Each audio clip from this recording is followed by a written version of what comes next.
কোথাও যায় না, তুমি কোথাও যায় না, আমি তোমাদের ব্যবস্থা করে দেব, দাঁড়াও। সমস্ত উম্মত দাঁড়িয়ে থাকবে।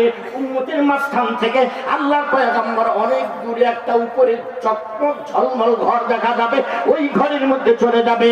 ওই ঘরটার নাম আযানের দোয়ার মধ্যে আছে। আমার আল্লাহ বলেন, আল্লাহুম্মা রাব্বা হাযিহি দাওয়াতিত তাম্মা ওয়াস সালাতিল কাইমা আতি মুহাম্মাদানিল ওয়াসিলাতা ওয়াল ফাদিলা ওয়া বা'আথহু মাকামাম মাহমুদা। মাকামে মাহমুদ ওই জায়গাটার নাম। চকচক ঝলমল করা ওই ঘরের মধ্যে সিজদায় মাথা লুটিয়ে দিয়া আল্লাহর কাছে কান্না শুরু করে দিবে, আল্লাহ আমার উম্মতকে বাঁচাও, আমার উম্মতকে বাঁচাও, আল্লাহ আমার উম্মতকে বাঁচাও।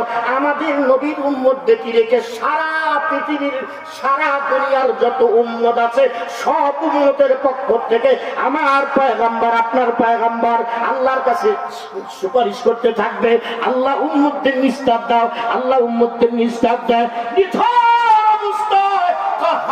ধারণ করে কারাগান্বিত অবস্থায় ডান হাতে জান্নাত নিয়া বাম হাতে জাহান্নাম নিয়া আল্লাহ আওয়াজ দিতে থাকবে, লিমানিল মুলকুল ইয়াউম, লিমানিল মুলকুল ইয়াউম।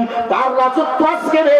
চেয়ারম্যান গর্বওয়ালা চেয়ারম্যান কোথায়? অহংকার আলা এমপি কোথায়? ওয়াজ মাহফিল বন্ধ করনেওয়ালারা কোথায়? ইসলাম বিরোধী কথা বলছিল কোথায়? আউল বাউল কোথায়?